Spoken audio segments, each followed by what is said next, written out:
Anne-Laure Descombes m'avait épaté l'année dernière parce que il se trouve que j'étais parrain de la fête de la gastronomie et j'étais venu, par hasard, me balader sur les bords de Seine et j'avais été impressionné par la qualité, la diversité et, je dirais, la beauté du village international de la gastronomie. Alors quand est venu me voir pour me dire est-ce que tu voudrais me parrainer cette année avec Guillaume Gomez, je dis à condition que Guillaume Gomez accepte. Et Guillaume Gomez malheureusement a accepté.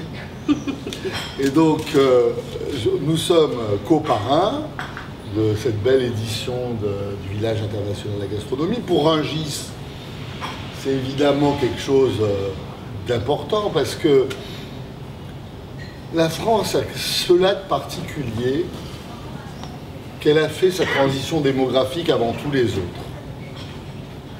Au XVIIe siècle déjà, il y avait une baisse de population dans les campagnes, un début d'exode rural, si bien que dès le XVIIe siècle, la France a accueilli des gens par vagues successives.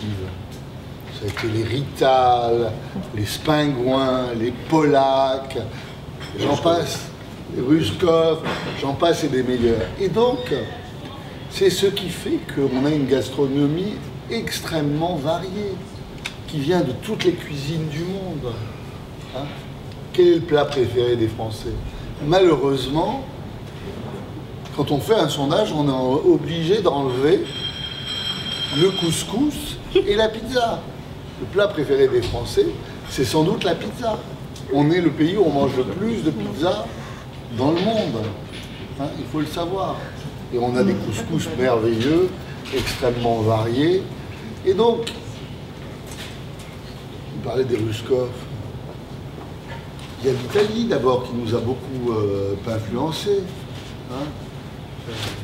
Le bœuf Rossini, puis les Russes. Il y a des tas de plats d'origine russe dans la cuisine française. Et donc, c'est ça qui est la matrice de notre peuple, c'est notre universalisme. Et donc, pour Rungis, qui a tous les produits du monde, s'associer au village international de la gastronomie, c'est intéressant parce que ça montre que le sourcing, il doit être divers, et que si on veut être sur nos deux jambes, il faut évidemment être bien ancré dans les terroirs français. D'ailleurs, Rungis va aider le village en apportant un petit village Rungis avec des produits français. Il faut penser aussi à toute notre histoire, à nos anciennes colonies, et puis aux jeunes qui arrivent aujourd'hui. Alors, je ne vais pas rentrer dans la politique, hein, et je sais que c'est des questions qui sont bien difficiles, mais ouvrir les Parisiens, ouvrir les Français, ouvrir les chefs aux influences internationales, je pense que c'est extrêmement important et c'est l'objet de ce village de la gastronomie qui recueille, je crois, plus d'une soixantaine de pays différents et c'est pas terminé et je trouve ça bien. Je trouve ça bien de montrer qu'à Paris, on est capable demain d'organiser quelque chose d'extrêmement important qui s'appellera peut-être le 23 mars. Ça, c'est le village, c'est le 21, 22, 23 septembre. Mais le 23 mars de l'année suivante, le président de la République souhaite faire un forum international de la gastronomie. Et donc, cette dimension gastro-diplomatique est extrêmement importante. Et donc, il faut bien avoir conscience qu'on est un des pays qui reçoit le plus de touristes dans le monde. Hein. On est surtout le pays. Et on est le pays. On est la ville, on a toutes les métropoles du monde représentées. Exactement.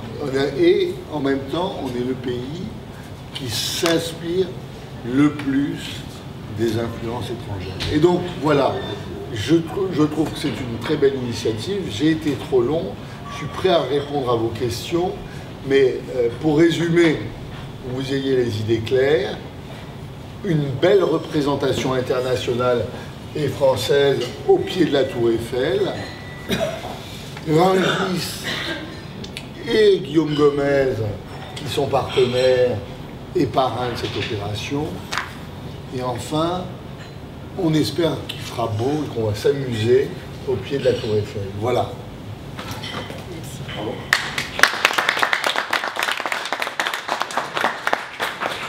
Bon, alors ce qui est bien, c'est qu'il y a un microclimat en fait sur le village à chaque fois. Ça fait déjà ça fera 3 ans cette année et à chaque fois il a fait très très beau. Hein. Donc moi je vais vous présenter un peu, c'est l'ADN du village pour comprendre pourquoi le village a été fait. Donc à la base, c'est une histoire un peu personnelle. J'avais une ex-belle-mère tunisienne qui ne parlait pas un mot de français et moi pas un mot d'arabe. Et quand j'allais chez elle, j'apprenais en fait par la cuisine les mots, l'arabe petit à petit avec elle. Quand j'ai quitté cette famille, forcément j'avais envie que mes enfants ne perdent pas cet héritage et ce patrimoine culinaire de la Tunisie. Donc petit à petit j'avais envie justement de faire un événement qui pouvait réunir justement tous ces pays par cette cuisine surtout populaire, pas par la haute gastronomie. Et donc on a été voir toutes les ambassades à Paris et on leur a dit qu'on se rendait compte que les générations qui arrivent les unes après les autres, plus ça va, plus elles oublient ce patrimoine. Et donc on leur a dit voilà, on va découvrir votre pays, non pas parce qu'on sait la carte postale, qui sont économiquement, politiquement, religieusement correctes ou pas correctes. Et ce qu'on avait envie, c'était de dire voilà, on va découvrir le pays par la porte de la cuisine, donc par la porte de la famille, donc par toutes ces madeleines de Proust qu'on a tous chacun, par cette envie de se retrouver ensemble et de faire la fête. Et c'est aussi pour ça qu'on l'a appelé le village et non pas un salon ou un festival. C'est parce que le village, c'est là où on rentre retrouver les siens, où on retrouve cette chaleur familiale, donc ces plats, cette envie de partager. Et donc voilà, c'est comme ça que le village a été fait. On a commencé donc il y a 2 ans, on a eu 37 pays, on a vu à peu près 20 000 visiteurs. Cette année, on avait 47 pays et on a eu à peu près 35 000 visiteurs. Et donc cette année, ils ont tous voulu venir, on n'a plus beaucoup de place. On a 60 pays. On a déjà des pays qui s'inscrivent pour l'année prochaine qu'on n'a pas encore cette année mais qui veulent venir. Donc c'est ou des ambassades qui viennent, qui amènent des ressortissants qui sont donc sur Paris, des restaurateurs. Il y a des pays qui n'ont pas de restauration, par exemple l'Égypte. Alors on parlait du couscous, les gens disent le couscous c'est arabe. Non mais c'est pas forcément tous les pays qui font du couscous. Et l'Égypte a d'autres plats assez uniques et ils n'ont aucun restaurateur égyptien à Paris. Donc ils font venir par exemple leurs cuisiniers d'Égypte, comme l'Ouzbékistan, c'est le cuisinier de l'ambassade qui fait à manger pendant 3 jours. L'Indonésie, qui est notre village, notre pays aussi partenaire, fait venir des gens d'Indonésie, de Papouasie par exemple. Et on a surtout notre pays à l'honneur, la première fois qu'on a enfin un pays nordique, parce que c'était compliqué de les avoir les 2 premières années, c'est la Finlande, avec Jarna qui va vous présenter, et qui amène à peu près 13 producteurs. Plus de 10. Hein, plus de 10 plus de 10 pour le moment. Voilà. Et donc voilà. Et puis ce village, il a été fait comme ça pendant 2 ans d'une façon un peu artisanale, mais il a commencé à prendre de l'ampleur. Et cette année, en effet, avec Codecom, eh ben, on prépare un village sublime ensemble avec leur expérience qu'ils ont des événements sur Paris et nous de notre côté avec nos ambassades qui attendent et qui sont tellement contents de fêter cette gastronomie. Et puis il y a aussi un côté culturel qui est très important. On a plus d'une trentaine de concerts, de danse, de folklore qui viennent avec des gens assez incroyables qui viennent aussi des pays directement. Et puis on va avoir la TV des chefs qui est avec nous pendant 3 jours, qui va faire des émissions pour justement faire le tour d'horizon de tous ces pays, de tous ces chefs, avec des démos cuisine, enfin avec Sébastien Lipari qui lui nous a amené toute son expérience, ses conseils, ses idées, son imagination débordante. Bonjour Sébastien. Bonjour. Et lui, donc, il nous a dit, attendez, mais on va faire un truc génial, on va faire des démos chefs. On l'a fait la première année, ça avait bien marché.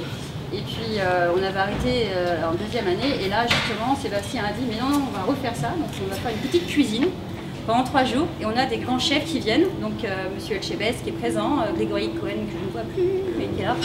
Il y a Mercotte qui sera là aussi, qui a envie de partager ça. Il y a Mercedes, tu vas présenter en fait. Il y a Mercedes. Il y a Mercedes Humadag du Mexique. C'est pas une voiture. Hein. Non, c'est pas une voiture, c'est un chef très sympa, vu qu'on vient de faire avec Gusto. Donc Sébastien, je te laisse présenter ce que tu vas faire et après on donnera la parole à Jarna pour la Finlande. Moi j'ai tout dit en fait, voilà. Presque. Presque. Bravo.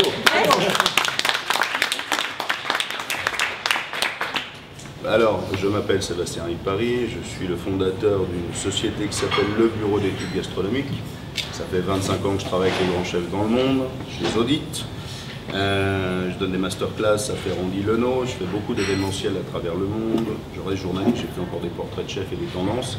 Et je fais pas mal de conférences sur les tendances de la gastronomie. Et cette année, j'ai accepté, ce qui est assez rare pour moi, d'être partenaire sur 2 festivals. Le premier, c'était le festival mexicain Que Gusto, qui a terminé il n'y a pas longtemps. Et le second, c'est évidemment le village international de la gastronomie, parce que ces 2 festivals ont des valeurs communes, un dénominateur commun qui est le côté cuisine populaire, ça c'est capital. C'est la cuisine des grands-mamans, c'est la cuisine des mamans, ce sont des cuisines vraies. Et c'est des choses qu'on a tendance parfois un petit peu à oublier. De ça, j'ai défini 3, alors je refais ce que j'ai fait, mon Fred il est où, sur mes fameuses tendances de la gastronomie, pardon, hein, tu les as vues l'autre fois, mais il existe 3 cuisines aujourd'hui qui sont identifiables à travers le monde. C'est la cuisine dite justement identifiable, ce sont les cuisines que je connais par cœur, la cuisine française, la cuisine italienne, la cuisine japonaise, ce sont des cuisines par notre expérience qui vont évoluer dans notre savoir-faire, mais que tout le monde de base a déjà une bonne connaissance. Ensuite, on a ce qu'on appelle, enfin ce que j'appelle la cuisine cliché. Ce sont des pays qui sont associés à 1 ou 2 plats, point barre, et on a tendance à limiter la cuisine de ces pays sur 1 ou 2 plats. Par exemple, la Grèce, on va parler du moussaka et du tzatziki, le Liban du taboulé, le Mexique du chili con carne, qui d'ailleurs n'est pas du tout mexicain. Et la 3e tendance, c'est ce qu'on appelle la cuisine méconnue. Ce sont toutes les cuisines aujourd'hui qui ne vont émerger que parce qu'elles sont portées par un grand chef qui décide de s'approprier cette cuisine nationale, voire régionale. On a l'exemple parfait, par exemple, en Russie, avec tous les 50 best comme Vladimir Mekin, qui a White Rabbit et qui va défendre les valeurs de la cuisine russe, et qui va arriver à nous identifier aujourd'hui cette cuisine russe. Virgilio Martinez au Pérou, après la tendance Nikkei qui a été faite par des chefs comme Nobu, on a besoin de retrouver ces valeurs.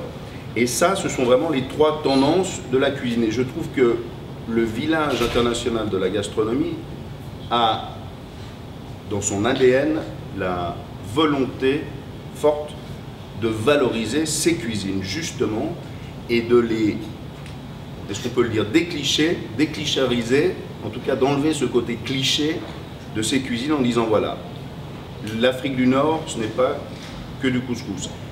Il y en a, mais il va être régional et il va être national. Et effectivement, un couscous fait en Égypte n'a rien à voir avec un couscous qui va être fait au Maroc. Donc, la proposition culinaire aujourd'hui, c'est d'arriver à présenter à tout le monde, puisque l'entrée à 4 € permet de faire venir soi-même, sa famille, ses amis, de façon simple et sympathique, et de découvrir ces mondes pendant 3 jours. Ça, c'est une valeur très très importante sur 60 pays. Aujourd'hui, on le confirme depuis ce matin, enfin on est à 60e pays. Je parlerai de la France après. Voilà, qui nous a rejoints. Et l'idée supplémentaire, c'était d'associer toujours des amis chefs, des grands chefs, sur des démonstrations. Donc on va créer une scène centrale pour faire des démonstrations. Alors tu en as cité quelques-uns, il y a Christian Chavez qui est là, il y a Grégory Cohen qui nous rejoint, qui nous accueille ici, qui est revenu nous rejoindre, il y a Béatrice Fabignon qui va travailler sur les cuisines. Il y a Nicolas Barrette de Polynésie. Voilà, Mercotte, Dina Nicolaou pour la Grèce, Mercedes, et puis on va laisser également la place à ceux qui veulent, en alternance avec la musique, pour que les pays qui ont envie, comme la Finlande, de mettre un chef à l'honneur pendant 45 minutes. Et nous, on va aller un petit peu plus loin. Comme le disait Stéphane tout à l'heure, on a créé donc un mini marché de Rungis. Donc on va se promener avec le chef dans le marché. Il va sourcer ses produits en direct. Et puis ensuite, on va s'accompagner mutuellement jusque sur scène. Et il va nous préparer une recette. C'est ce qu'on fait, ce que vous faites régulièrement tous, ce que fait Christian à Rungis. Et c'est cette idée qu'on a mis en place cette année. pour s'amuser, pour faire un peu d'événementiel, et puis pour faire découvrir que la richesse de la culture des produits français est exceptionnelle et qu'elle sera représentée en partie au mini-marché de Rungis. En fait, comme tu disais, on a tous les pays avec des chefs, des restaurateurs, et on s'était dit, d'un certain sens, c'est que pour la France cette année, on ne met pas de restaurateurs vraiment pour représenter pendant 3 jours le pays, mais on met justement un véritable petit marché. Donc c'est là où Stéphane Layani est arrivé et qui a dit ok, je vous suis. On a cette chance incroyable puisque je trouvais que tous ces pays, en fait, il y en a beaucoup qui ont des attentes en fait. Il y a des pays qui ont des produits qu'ils veulent faire venir en France, avec toutes les normes européennes, etc. Ils n'y arrivent pas. Et ce qui était intéressant, c'est justement que Rungis soit présent aussi pour faire cette rencontre avec toutes ces attentes de ces pays. Et surtout pour représenter la France, puisque les gens voient Rungis comme simplement une espèce d'énorme truc avec les distributeurs de tant de producteurs. Et nous, on est en train de le faire avec Rungis et avec des producteurs justement qui viennent et qui présentent leurs produits. Ces produits où justement nos grands chefs, Christian, Grégory, vont se servir pour faire des recettes toute l'année en fait.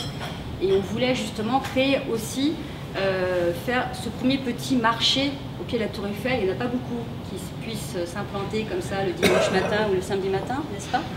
Et donc voilà, c'est pour ça que la France sera représentée non pas par des plats, mais par des producteurs. Et on a des choses assez étonnantes, on a même des escargots de Bourgogne qui viennent. Voilà, alors donc on avait dit, il y a un pays à l'honneur, on a cette chance d'avoir la Finlande. Et Jarna, à toi. On va peut-être parler. Allez-y. Bonjour à toutes et à tous. Je suis vraiment très touchée que la Finlande soit pays d'honneur pour cette édition, 3e édition. Et évidemment, vous connaissez tous la Finlande, les paysages époustouflants, les aurores boréales, la Laponie. Mais on ne va pas parler de ça, on va plutôt... Voilà. Du Père Noël. Père Noël, je n'ai pas mentionné. C'est plutôt les Finlandais de ce côté-là, non pas le Père Noël. On n'a pas les mêmes approches du pays. La Finlande, elle n'a pas que ça. On a aussi une nature sauvage qui conditionne notre agriculture, qui est présente dans cette édition. On va voir avec parmi 10 producteurs dont je vais parler un peu plus tout à l'heure. Mais cette agriculture nordique est vraiment conditionnée par le climat très sévère l'hiver, très douce, doux. Je fais des fautes. Mais c'est pas grave, Très doux l'été, puisqu'on a le soleil de minuit, et vous savez tous que c'est le soleil de minuit qui brille 24 heures durant pendant quelques mois. C'est ça qui donne le taux de sucre exceptionnel de tout ce qui pousse. Les baies sauvages, les fruits, les herbes, les petits pois, c'est comme des petits bonbons chez nous, des fraises, enfin bon, il y a plein de produits qui ont un taux de sucre exceptionnellement élevé. Hein. Ça, vous y goûterez en forme des produits des lyophilisés pendant l'événement. Donc, on a la chance d'avoir ce pays quasiment pas pollué aujourd'hui, encore à l'état sauvage. Et des producteurs qui sont dans cet environnement exceptionnel. On a 10 producteurs qu'on va vous présenter, peut-être plus parce que je crois qu'il y en a plus qui ne sont pas encore confirmés mais qui hésitent, comme les chips de cèpe de la Laponie, les baies sauvages, les baies arctiques, les mûres arctiques, les myrtilles qui poussent dans les forêts, tout ça sous forme de poudre, on le fait en entier. D'ailleurs, je vous ferai déguster tout à l'heure, on a emmené quelques échantillons. On a aussi des céréales, anciennes variétés comme épeautre ou encore émer, qui est connu sous le nom de faro en Italie. Des plats qui seront concoctés à base de tous ces produits par des chefs qui ont tous visité la Finlande pour la plupart, comme notre hôte Grégory. On a beaucoup de traiteurs qui utilisent nos produits actuellement, comme Lionel Lallemand de chez Sinclair le traiteur, Guy Krenzer chez le nôtre, tous les grands traiteurs en fait. Et puis quelques chefs, bon, je viens de citer Grégory, il y a aussi Philippe Labbé, il y en a d'autres. Donc il y en a qui connaissent les produits Et aujourd'hui, on est ravis, vraiment ravis de pouvoir faire partie de cette édition pour faire connaître les produits au grand public. Voilà. Question ?